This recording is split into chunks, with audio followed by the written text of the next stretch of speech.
There's a picture by Richard Diebenkorn, and it's a great big sort of abstract painting. One time I opened the house to a school. This woman said, now that picture, said, it's a big blob of color. It's got no form, no nothing. What's it about? Has it got a title? And my wife said, yes, it's called We Like It. That shut her up. When I was 12 years old, I bought a Rembrandt etching called Two Academical Figures, One Seated. One of those wonderful titles that etchings have.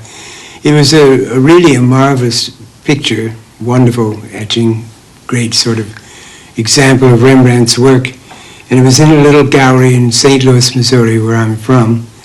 And I think the people knew that my father was a successful businessman, or they wouldn't have let me put $5 down.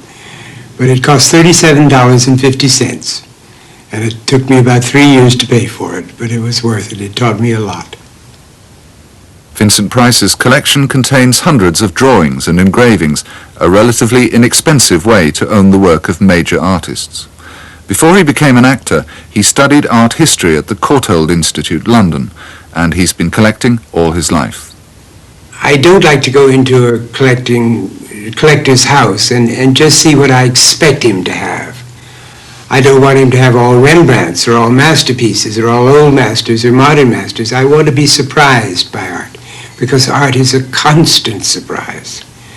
I find in a funny little twig, like that piece of African sculpture, the Venus of Samothrace. To me it's the great welcoming gesture of the world, is equally as great as the Winged Victory in the Louvre. That's a surprise. This is a little treasure trove that I save for very special people like you all. It's a collection of little figures from just outside of Mexico City, in the mud fields there where they make the bricks from time immemorial. About 1000 BC, they're called Tlatilco, and they're among the most beautiful figures that the Mexican people ever made. So delicate and so varied and so wonderful. This is very, very primitive, an early one, but I particularly love it. The increasingly enormous sums of money earned by Hollywood celebrities have created a new generation of movie star collector, sometimes quite unexpected names. Sylvester Stallone collects mainly sculpture by Rodin. Jack Nicholson, Magritte and Renoir. Steve Martin has Gauguin, Matisse and Georgia O'Keeffe, and Madonna buys Frida Kahlo, Dali and Picasso. Vincent Price himself has encouraged others to join the club. Dennis Hopper, who is a great friend of mine for a long, long time. He was the prop boy down at the La Jolla Playhouse outside of L.A. here. And I used to invite him to my house when artists would come. And he became absolutely fascinated with art. And he had a wonderful collection of pop art. And he has he's a fellow with a mind of his own. I think maybe I gave him one of the first works of art he ever owned, because he liked this picture that I bought from some young painter. So I gave it to him. My first walking into Vincent Price's house tore my head apart. I was 18 years old, and I walked in there, and there were all these large abstract pictures, and it was 1954, so it was really amazing. I hung around, some people become beach bums or goth bums, so I was a gallery bum. I hung around art galleries. So I was very fortunate in meeting people very early in their careers. I collected Andy Warhol's first soup can painting, Campbell soup can, and the double Mona Lisa of Andy's, which is now in the Di Menil collection in Houston, and early Liechtensteins, which are in Germany and France. I spent hardly any money. The soup can painting cost me $75.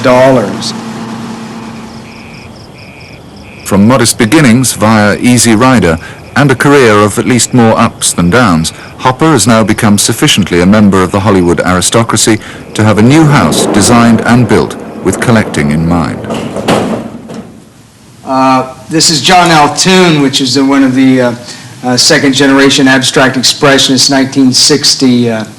Wonderful friend and a great draftsman and painter. This is another ready-made type of situation, which is a man by the name of George Herms, who is a contemporary of of Wallace Berman, California artist, and this he made in Rome. It's called Rome Poem. When he was there, he won the Grand Prix de Rome. You can see down there is Eric Orr, the blue painting, Emerson Wolfer, one of the first abstract expressionists, which I saw at Vincent Price House, and there's a Rauschenberg down there, and so on. This is a Julian Schnabel, a friend of mine. He just sent this to me. It's a wedding present that he gave to Catherine and I. It's an etching. I love Schnabel's work, and I love him. This is another John Laddie Dill. This is Sam Francis. These are Bruce Conner. These are very early, 1961. This is like maybe a third collection. I've lost a few, and they're sort of in museums all over the world. All right. I lost one to a wife.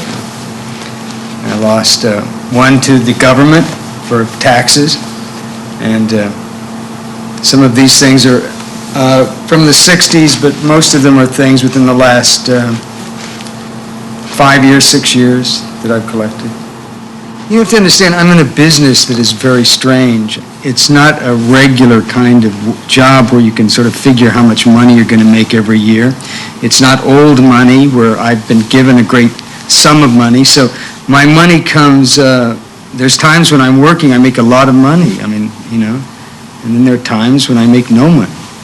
So it's sort of hard to know. Right now, it seems like the next probably 5 years, I'm going to make a lot of money.